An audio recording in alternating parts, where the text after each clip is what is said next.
The Matt Gaetz news that we all went through yesterday was Trump and President-elect Trump and Matt Gaetz both realizing they didn't have the votes, that there were 4 to 6 senators who were simply not going to vote for him to be Attorney General, given the allegations that he still denies of sexual misconduct with 17-year-old girls. So he's out.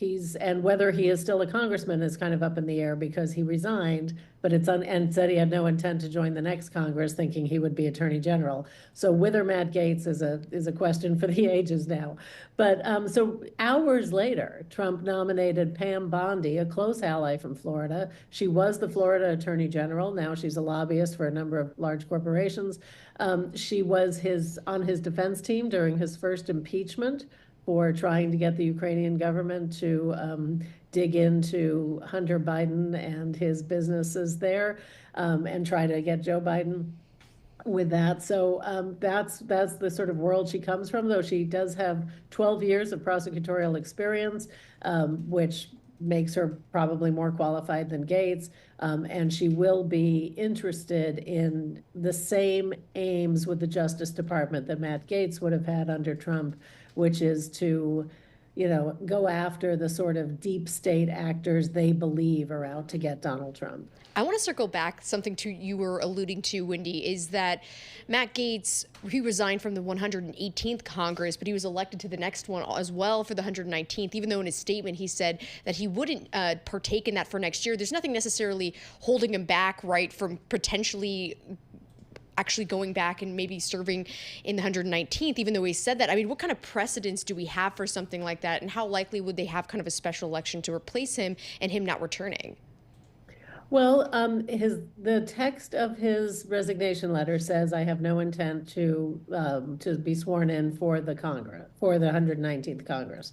He is, however, duly elected, so he could show up in early January and swear in. If not, they may just, work it out behind the scenes, or if he is forbidden by the rules, in which everyone's trying to figure out what the rules are and how they can be manipulated. But if he cannot swear in January, he could run in a special election to replace himself. Wendy, how about some of the other nominations? I'm thinking some of the ones that may be a little bit questionable for some people, whether it's Tulsi Gabbard or Robert Kennedy Jr.